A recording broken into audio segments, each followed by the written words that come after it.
Many of us have been very successful in taking smaller $10 million market cap companies like Dark Horse into billion-dollar companies within 2, 3, 4 years.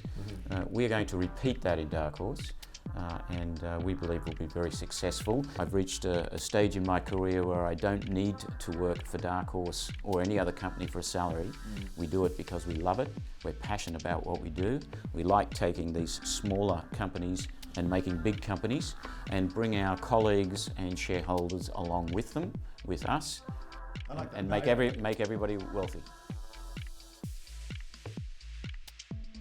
Hello and welcome to Crux Investor. We're here today with David Mason. He's the MD of Dark Horse Resources. David, how are you, sir? I'm very fine, thank you very much, Matthew. You're here for the one-to-one conference. Yes. You're meeting new investors, existing investors. What are you hoping to get from it? Well, a bit of both. So some of the investors we've met before, so this is follow-up, which is always excellent.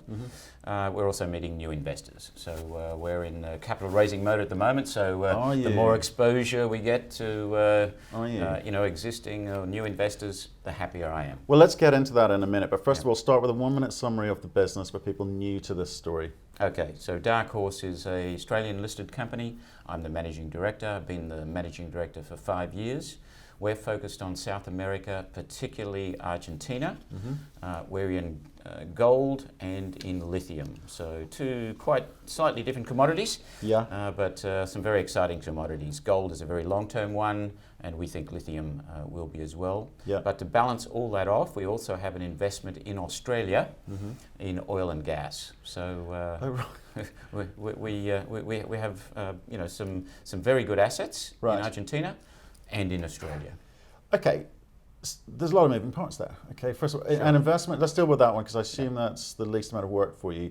Investment in oil and gas, how did that come about? Okay, so Dark Horse had some oil and gas assets in Australia. We vended those into a publicly listed company, Lakes Oil, in Australia about 2 years ago, and we ended up with 1/3 of their stock. So we currently hold just over 30% of the stock of Lakes Oil, and we have a member on the board, and they are about to drill a well in South Australia, a $10 million gas exploration well. They've done a lot of research on it. They've got operating gas wells nearby. We expect them to be successful. They expect to be successful. And we will piggyback off their success. So there's conventional onshore shallow drilling, is it? This particular well, I believe, is 2,000 meters plus. So it's a fairly deep well. It's well, about $10 million. South Australian government is funding about 50% of it. Lakes Oil fronting up with the other. So there may or may not be some revenue at some point in the future. We think, and Lakes think, that this is going to be very successful and it'll move very quickly into gas production. But you're not getting any value attributed to that yet from the market, are you? Not at the moment, although the market capitalization of Dark Horse is just under $10 million, and our investment in Lakes Oil is $10 million. So I think our market cap is similar to that's a no. I'm going to take that as a no. Right. So let's get back to Argentina. You've got gold and lithium. Again, what's the focus for you? At the moment, it's gold. Gold. 2 years ago, it was lithium. The international prices of lithium have come off over the last couple of years. So we've shifted focus from lithium, where we were 2 years ago, into the gold stream. So again, let's just to be able to park lithium and focus entirely on gold. Let's deal with the lithium asset. So is this brines or rock? We're in both. You're in both? We cover all bases. So lithium sources come from both the brine and hard rock spodumene. So in central Argentina, we have a group of spodumene lithium projects, and in the northern part of Argentina, we have lithium brine project. And so how much time, money and effort has been sunk into the lithium project before you decided to park it? Well, 2 years ago we drilled out a lithium spodumene resource in central Argentina.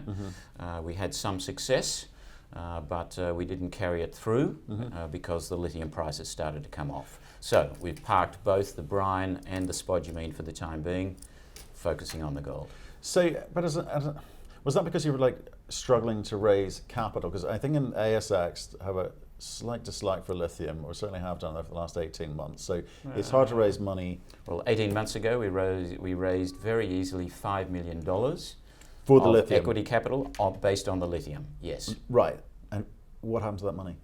Well, we spent it on the drilling of the lithium project, and we've now spent the remainder of it in developing and progressing our gold projects. So that was there's 5 million from the markets as opposed to institutional. It was a capital raise, Right, okay. on the in Australia, principally in Australia. Okay, so it wasn't a case of you having to tell people we're going to spend it in lithium, but now we're spending it in gold. I think our investors were aware and interested in both our Right. lithium and our gold assets. Okay, Yeah. so price is where it's at for lithium. Mm-hmm. The outlook is where it's at. What's your thesis about the lithium market? Long term, a great asset and commodity to be in. It's going to have cycles. It may be a little bit like the iron ore or the coal businesses of the past, where you might have 5 or 7 year cycles. You're going to have a couple of great years, perhaps a couple of poorer years, and in the middle, 2 or 3 years of reasonable.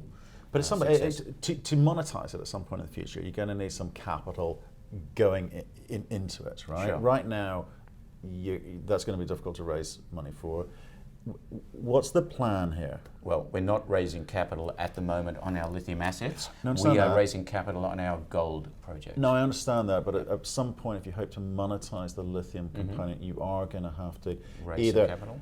either raise some capital Yeah. or make enough money from the gold that you can invest it into the lithium to be able to Certainly. monetize it at some point, because you have spent money on it. Indeed.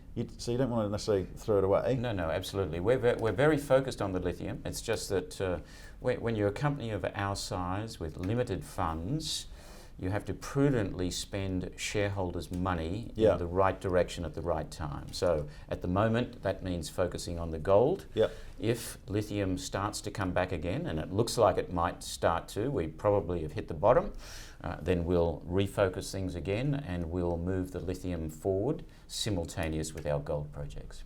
Or offload it. Not necessarily. We're a company who discovers new properties or acquires undervalued properties, Right. add value through our expertise, and we have significant expertise in the group at board level and senior management level. Yeah. So our history, and many of us have been very successful in taking smaller $10 million market cap companies like Dark Horse into billion-dollar companies within 2, 3, 4 years. We're going to repeat that in Dark Horse, and we believe we'll be very successful in one or more of our projects, whether they be gold, lithium, or perhaps something else we may move into in the future.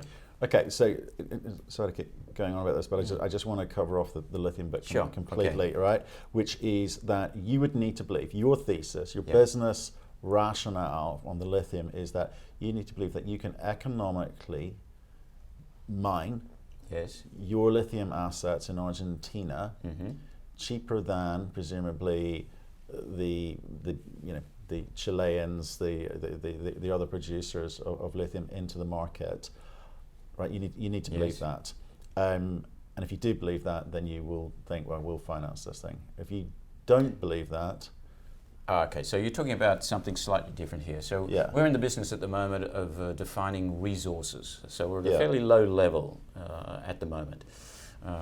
Lithium brine and lithium spodumene hard rock are two Yeah. very separate Absolutely. businesses. Okay, so the lithium brine, it's more a processing operation than a mining operation, and the big capital is not in the mining so much as in the processing. Yeah. Once we discover a lithium brine project that we believe will be commercial, we would then go and look for a larger strategic partner to Right. come in and co-fund and develop that. That's where I carbon wanted to get to. Yes. So Okay. to develop that lithium carbonate or lithium hydroxide processing plant. Do you think those strategic investors are going to look at a company of your size with an asset like you've got to secure product for Well, we have a long history. We have two members, one member of the board, or previous member of the board, he's just retired through to age, Neil Right. Stewart. Right. He founded with two other people, Orocobre, Australian listed, very large lithium company. Back in the 2007-2008, it was a $1 company, became $1 billion company. So, and the country manager of Dark Horse, who's based in Argentina, an Argentinian chemical engineer, was instrumental in designing and project managing the Orocobre lithium carbonate plant.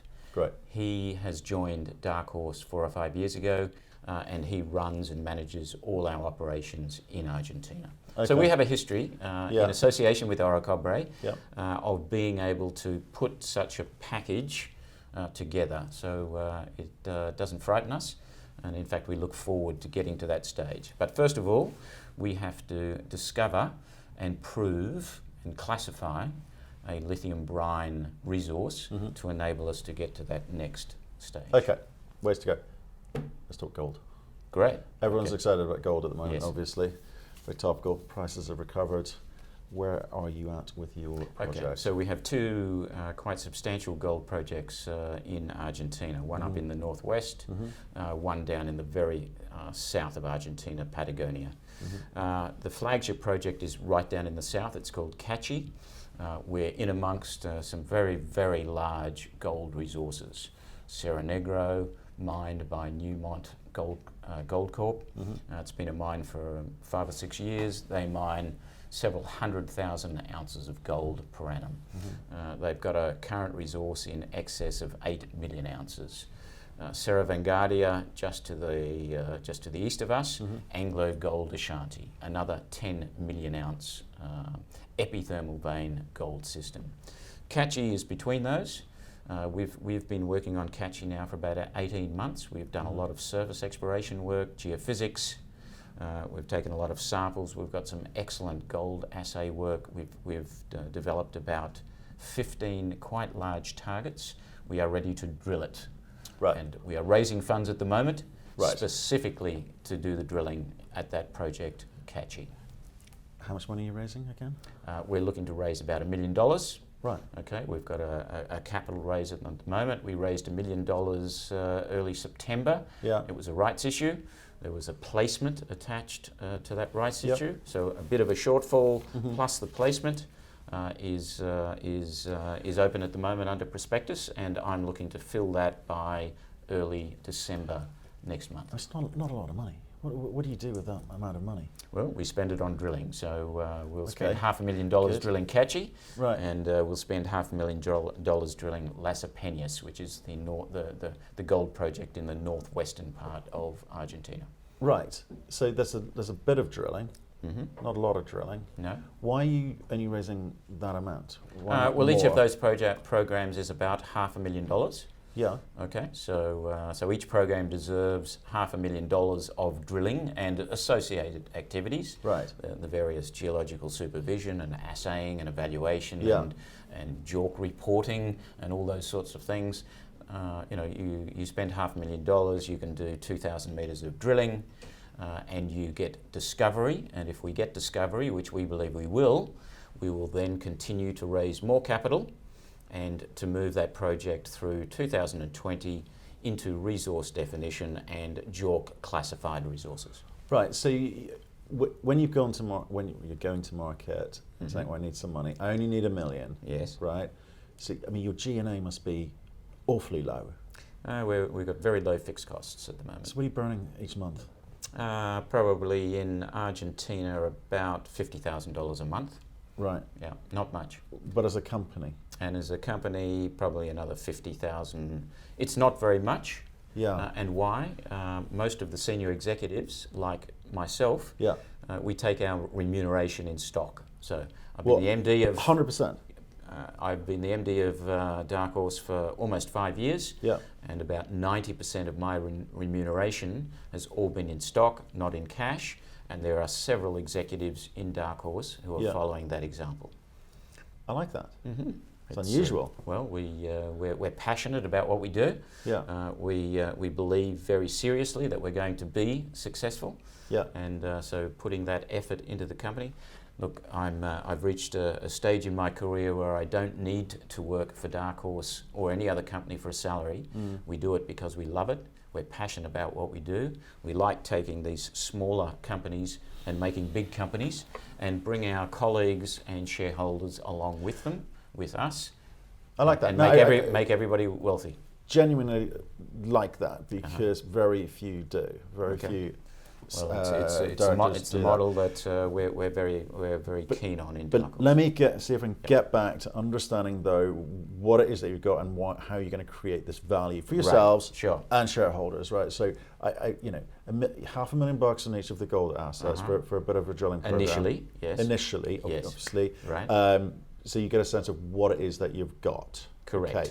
So what's the model here? You're building out a resource, or are you going to again build this thing out and get it into production? What is the model for this one? So within Dark Horse and in the director board level of Dark Horse, there's two thoughts at the moment. I come from a mine development So we know what you think. Background. Right. My chairman, Nick Mather, who's very much involved in some large resource companies, one of them being Sol Gold, which is a very famous porphyry copper up in Ecuador at the moment. His most of his career has been in trade sales. Right. Okay, adding value to an asset and selling them on at a premium. However, I think he's in a state of mind at the moment where he would prefer to see and be involved in the development of a mine at Cascabel in Ecuador, and so he joins me, I think, in probably thinking that in Dark Horse we would do the same. Obviously, we need to have capital to do that, whether we can raise it through equity or debt, or whether we bring in some large partners, which is certainly on our radar. There's a number of paths that we can take to reach that goal. Okay, let's finish with share price. Okay, share price. How many shares have you got out? Over 2 billion shares. So we have a lot of shares. Good old Aussie company. Excellent. There's a lot of us these days with a lot of shares out there. We'll look at consolidation at some stage as we're starting to move the share price forward. You're going to have to, because if you're sub 10 million Aussie at the moment. Yeah. It's a lot of shares. I think I've been told the Australian retail don't mind. It's becoming more common. If you did it in the TSX, they do mind. Yeah, so quite possibly. It's interesting. Yeah. But nothing's really moved this year for you in terms of the shares, indeed. Right? It's been fairly static because it's been a quiet year for you, right? Indeed. Lithium is not helping. No. You're going to focus on the gold, but it's relatively new, very early stage, haven't drilled yet. So what have people got to look forward to in the next 12 months? Right. That's going to affect share price positively. Absolutely. So we've got a number of triggers to get our share price and market cap up. First of all is the drilling at both these two gold projects. Right. So with $1 million, we can be drilling at both projects, assuming we get discovery, which we believe we will, completely re-rate Dark Horse. Right. You'll see a completely different share price and market cap of Dark Horse on the back of that. Yeah. Okay. So I know you're surrounded by a few majors and stuff. Is that low grade, high grade? We're high grade. So we've got gold and silver particularly. So to put a vein precious metal system and make it sort of commercial, you need something around 5 grams per ton. We are getting much more anomalous gold and silver grades than the 5 grams per ton. You obviously need the metrics, so you need length, you need some width, and you need some depth. So we're only looking at shallow depth down to about 200 metres. In some of these features we've got several kilometres, and in some of these very large gold vein resources, some of them are only 500 metres to a kilometre. We've got several kilometres of those. And in width, you're looking for about a 20 metre width vein system in total. We've got up to 70 metres in vein width. So we've got all the metrics to sort of flag 1 to 5 million ounce gold resource. So you're telling me stuff, but you've done no drilling. So how do you know this? Well, we've done a lot of surface work. We've done geophysics. Right. We have done some drilling at the Las Peñas project early this year to prove that the gold we saw on the surface did extend to depth. Right. We intersected gold and good grades of gold with reasonable vein thicknesses down to 100 metres. Okay. The next drilling program will go down to 200 metres and will be in some slightly different areas. So subsequent to that first drilling program, which is very early stage, just to do those initial tests, we've then done a lot more surface work and extended that project from a 200 or 300 metre length project to almost 4 kilometres. So, okay. So we've got the metrics there to prove a very large gold project. Okay. Thank you for telling that story. Yeah. It's new to our viewers and subscribers, so Sure. I do appreciate that. Good luck with the race. Thank you. And even more luck with the drilling. Hope Yes. that goes well. And you do. We're sure it will. Right. Okay. Well, good. We're very positive. We've been through these processes half a dozen times in our history. So, you're talking to people with 30 and 40 years of experience of doing these things and proving them up and creating significant wealth.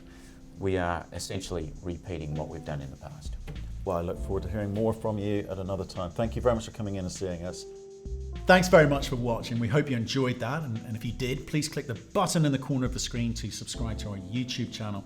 You can also catch us on our website, cruxinvestor.com, and Cruxcast, our podcast series. Plus, most days you can catch us on LinkedIn and Twitter. We'd love getting your feedback, so please keep that coming, and we'll speak to you again soon.